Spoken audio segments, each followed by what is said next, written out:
The next presentation is by the Society of United Professionals as outlined in CMD's 24H5.52. And I understand that Joe Farrow will be presenting this submission. Please proceed. For the record, my name is Joe Fierro. I'm the Vice President of the Society of United Professionals representing the OPG workers within the Society. Today I have with me Ralph Chatour, Ryan Reeson, and Robin Manley, who are all available to speak on different issues. The Society has been a long-standing participant in these hearing processes and has been a strong advocate for the safe operation of the nuclear units in Pickering. We have workers in the workplace who are actively involved in day-to-day operations, so we have firsthand knowledge and experience, and we have always raised concerns when we've seen them and tried to address them either through all available opportunities we've had. So I will now turn it over to Ralph Chatour. So, good afternoon, President Berube and other members of the Commission. For the record, my name is Ralph Chatour. I'll first like to do a broad characterization as to who we are because some of the Commission members are new. Then I'll go over areas of the intervention that we asked Robin Manley, President of Paradigm Shift, to examine, and then I will return with closing remarks. Thank you. So as Vice President Joe Fierro stated, we are currently about 10,000 members. Of which about 4,000 work on the nuclear file. This is our 80th year of operation. So we have members, some tenured more than 30 years in service. So they bring a wealth of experience and longitudinal experience from over the years, how it was, how it is, and they form the basis of improvement and raise areas of concern. Our members have unique experience and they find themselves working in Bruce, Darlington, and of course, Pickering Nuclear Generation. We work with other unions. We don't stand alone. And one of those organizations is the Canadian Nuclear Workers Council. They are a collection of unions that we fall under the umbrella. They have provided a letter of support for the Society's intervention and for the continuing safe operation of Pickering. A little bit about our independence. We take that quite seriously. We have a voice in the workplace through various tripartite committees, Joint Health and Safety, Employee Family Assistance Program, Joint Working Committee, Joint Radiation Committee, and Equity, Diversity, and Inclusion. We have regular meetings with our membership who raise concerns through different means. We have formal and informal meetings with OPG leadership where we table those concerns and come to resolution. And I'm happy to say that we have meetings with the CNSC staff, site staff. We've met previously with Dr. Binder, President Vilci, and staff. Very open forum for us. A fundamental pillar that we hold here is that we are a democratic organization driven by member concerns. So I'll now turn it over to Robin Manley, who will speak to discrete areas, and I will close with some remarks after him. Robin? Thank you very much, Ralph, and to the Society for allowing me to be here today and for the Commission. My name is Robin Manley. For the record, I am the President of Paradigm Shift Nuclear Advisory Limited, which is an independent consulting company. I do work for a variety of organizations and companies across Canada in the nuclear sector and beyond. Prior to this, I did work for Ontario Power Generation for over 30 years, including being in charge of OPG's nuclear licensing of both Pickering and Darlington plants, as well as new nuclear. So I have some experience in commission proceedings and regulatory oversight reports over many years, which I've drawn upon in the intervention that I prepared for the Society, and you should hopefully see some references to some of that past history in what I've written. In doing this, what I attempted to do was go back to the fundamentals about what the Nuclear Safety and Control Act requires in terms of basis for granting a license, in terms of the operator being qualified and looking after the health, safety, protection of the environment, etc. And I attempted to, in going through OPG's applications and the CNSC staff's review of it, look for the salient facts and most fundamental requirements that would provide you the basis for making an informed decision to grant a license or not to. And I do not have time to go through all of that. You'll see it in what I wrote. But in essence, I went through how it is that OPG has demonstrated that they are qualified to operate a plant. And basically, that boils down to your past performance. It is a representation of the people, their attention to detail, the quality with which they work, your plant, the condition of the plant, that it is well maintained, and the strength of the programs that you have in place. And I think what OPG has shown in its application is that it continues to have all of those things in place and has the programs to maintain them through the requested license period. And then you see the evidence of how that actually shows up through the reliability of the plant, which is better than it was in the past, and evidence is presented as that. I looked at things like maintenance backlogs, how that has been improving over time and has improved for many years, continually better. I went back and looked at plant transients and some of the historical performance of that and how that has improved over time. And these things do not happen by accident, right? It takes leadership, driving human performance. It takes professionalism of the staff. It takes the programs in place to look at the plant and assess it in multiple different ways. And all of these things have to work together. So when one sees the data and sees safety metrics that continue to improve, one has evidence that these are not just words, but they're actual facts. I then went and looked at, specific safety elements. Has OPG updated its probabilistic safety assessment? Yes. The predictive effects assessment? Yes. The environmental risk assessment? Yes. And when you see that all of these programs continue to, they don't stand still. They're always coming up and getting better and getting updated, and evidence is presented to those facts. Then I had a look at some of the key technical requirements. And I'm not going to speak to fuel channels because there's people in this room who know this far better than me. But I did go back and look at some of the historical record with the Commission about the fuel channels in the past, which I think supports the case that's being made here today, that the fuel channels continue to be robust and protective of the public. The periodic safety review, again, not personally an expert in the topic, but I've seen them done many times over many years. This is a robust program which has existed for some time, established by the CNSC, based upon international best practices. OPG and other Canadian utilities implement this program, and it works. And we have evidence that it works by the continued safe performance of the plants, including the Pickering plant.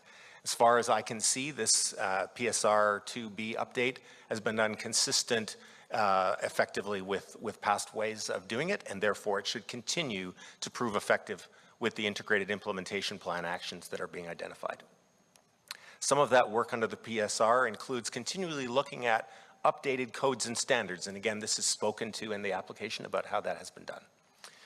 So I gave, again, many examples like this of what I see in the application, as well as in the CNSC staff's review of it, and I ultimately conclude that the Commission has in front of it the evidence, the safety case, that OPG's Pickering 5.8 performance over the last number of years has been very strong, amongst the best in the history of the plant. The safety culture is robust and effective to maintain continued safe operations. OPG has demonstrated the ongoing safety and robustness of major components, and they have the management systems and programs in place to support continued operation in a way that will continue to make adequate provision for protection of the environment, health and safety of persons, and the other requirements under the Act.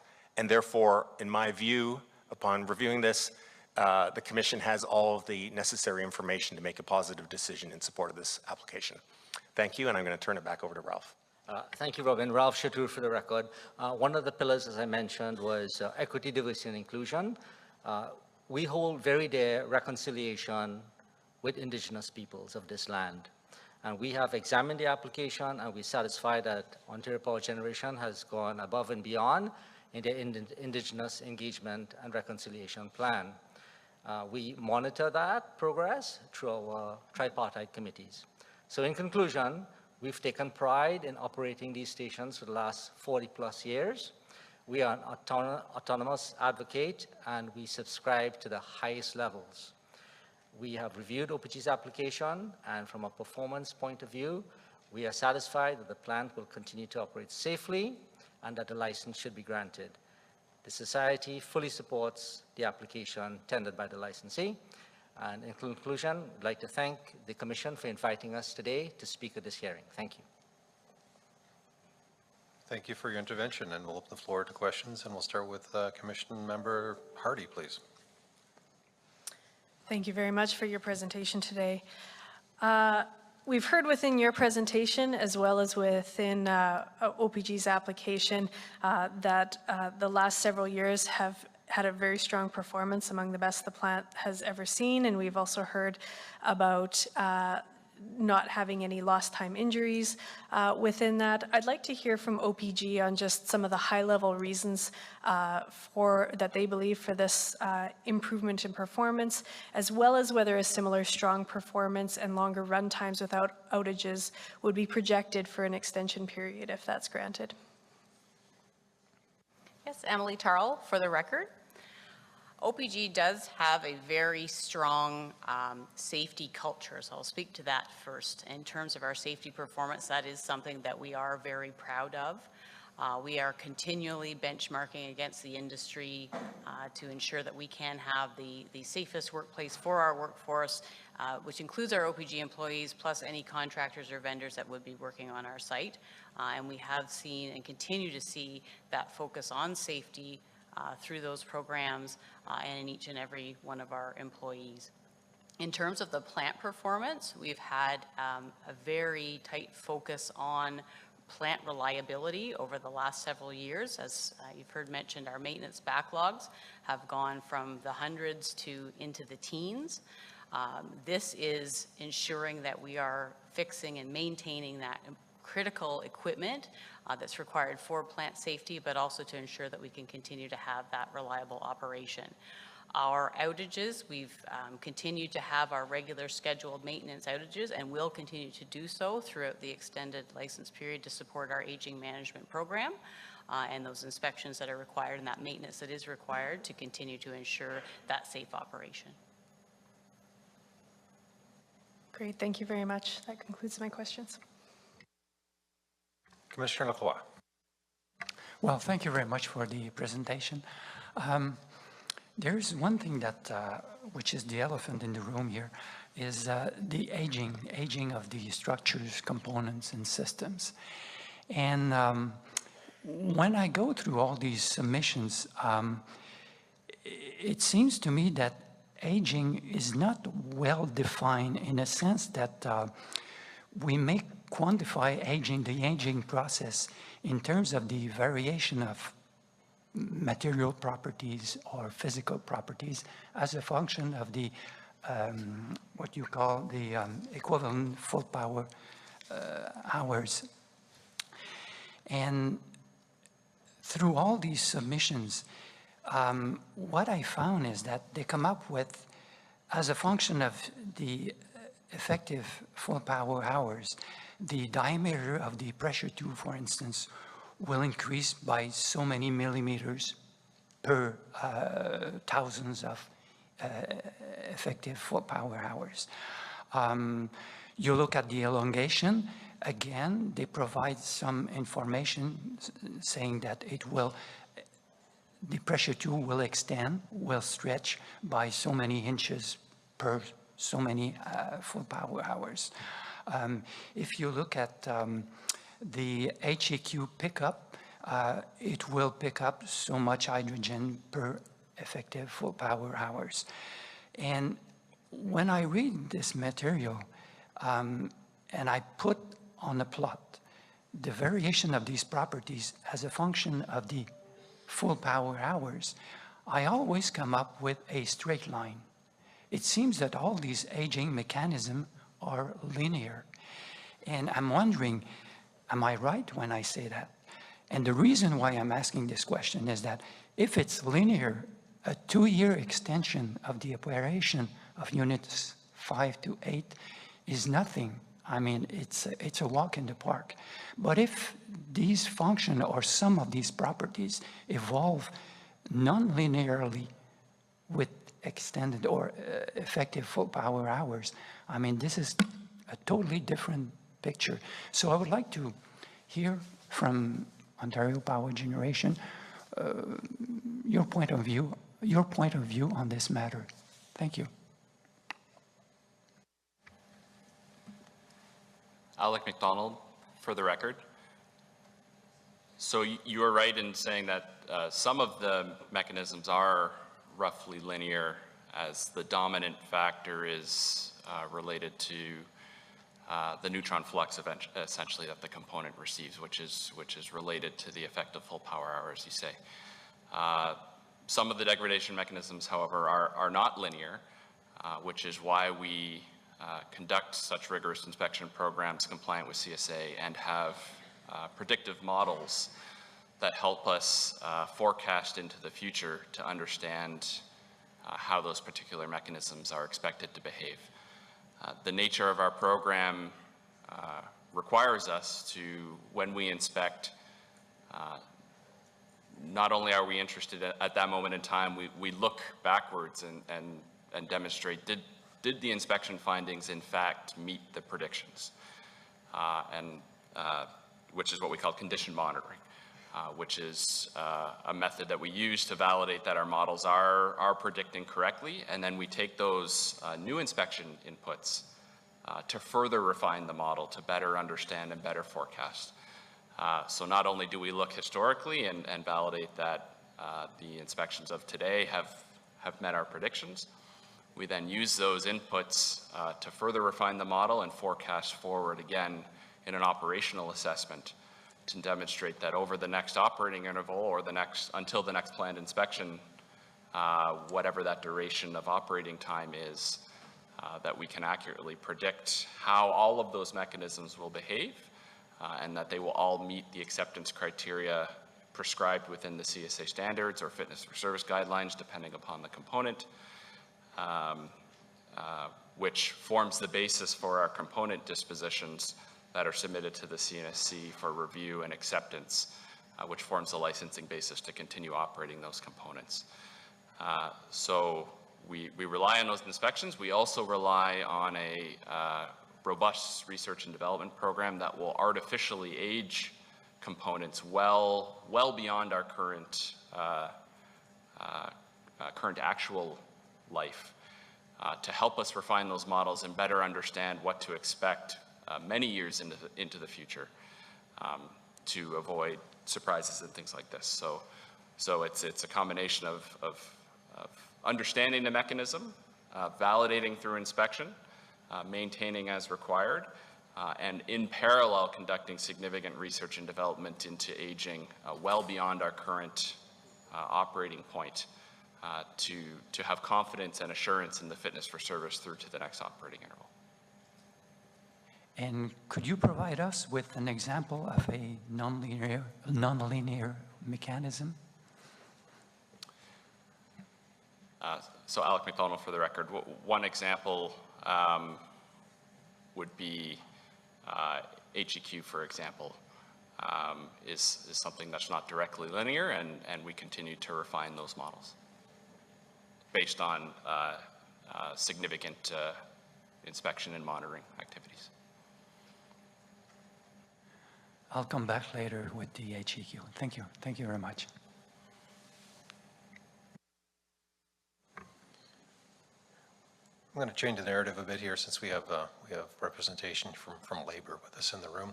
And considering right now the existing licenses for all units at Pickering to be shut down by the end of the year, one of the issues that obviously comes to mind then, at least my mind, is your people right now are thinking that maybe it's over in 6 months and I should find a new job. Is that affecting your operations at this point?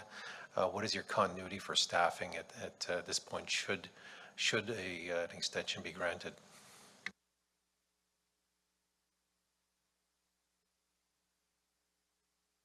Sorry, Emily Charles, for the record, that was for OPG. You for me, thank you. Yeah, so I do want to start by saying that we have confirmed that OPG does have sufficient number of qualified and trained staff to support the operation to the end of 2026. We also have a very strong pipeline of staff coming through our certification program, as well as into other critical roles that we would have out until the end of 2026. We do recognize that the last several years at Pickering, the landscape has been changing, and that can be frightening for some staff in terms of what is their future going to look like. We have, over the last several years, been very deliberate in our communications to our staff and to the unions with respect to what do we know about Pickering's future at that moment. So as we know, we're having frequent conversations around what that could mean for the future. We also really prioritized employee development in terms of preparing staff that may be going into different roles in the future to get them ready for those roles as best as we can. And we've also, in terms of morale, we've been able to offer 700 temporary employees at the Pickering station permanent full-time employment over the last year, which has had a significant impact on the employee morale at the station. We do monitor that morale. We do an employee engagement survey on an annual basis. Our last engagement survey that we completed in 2023 did show an overall increase of 10% in the morale of the staff at the Pickering site. So are you seeing any problems with attrition at this point? That's something that you are concerned about and that you're trying to adjust for? That's what you're saying, right? Yeah, Emily Trowell for the record. In terms of attrition, we are seeing a turnaround in our attrition. Our attrition rates are now about what we would have expected based on, prior to the decision to the shutdown of the Pickering units. We'll go over to CNSC staff, and one of the issues here with staffing, of course, is licensed personnel within the plant, and you're verifying and validating that there's enough licensed operators and health assistants and this kind of thing in order to operate the plant. And so just give us some idea how often you actually check on this, especially at this point in time. Yeah, Ross Ridgens for the record. I believe we do have our specialists online from our personal certification division who do the certification of the operators. So I'd like them to respond to this question. Thank you. Lucie Desaulniers for the record, Director of the Personnel Certification Division. So we do have quarterly reports that are coming our way every quarter, and we verify those staffing level. And at this time, we're satisfied with how many staff are still certified. We have 56 reactor operator, I believe, 24 shift supervisors and 2 health physicists. And the minimum for reactor operator would be 30 and 10 for shift managers, and we have 24. So we're satisfied.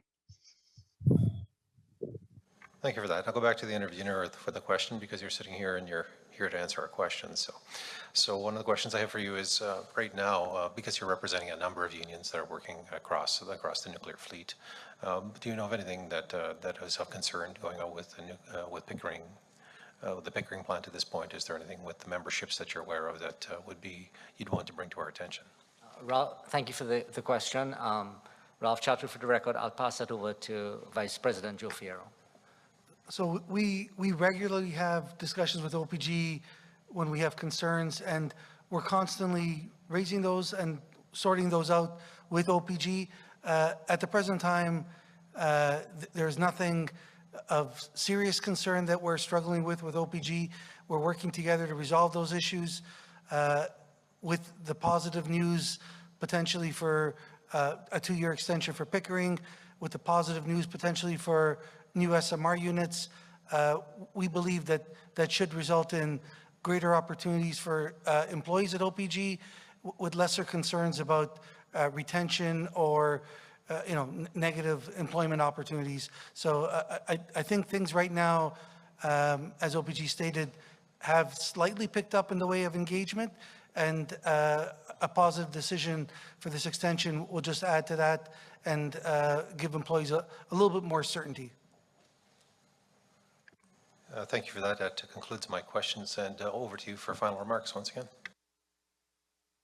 So, Commission members, thank you very much for this opportunity to participate. I'd like to thank the licensee as well, who has been open and forthcoming in meeting with us. We look forward to continued meetings with them, and to the regulatory staff on the floor every day who populate the site office, that inspect, that do high-level inspections. We take comfort in that, and we will never compromise on health, safety, and environment. So thank you very much, and good afternoon. Thank you.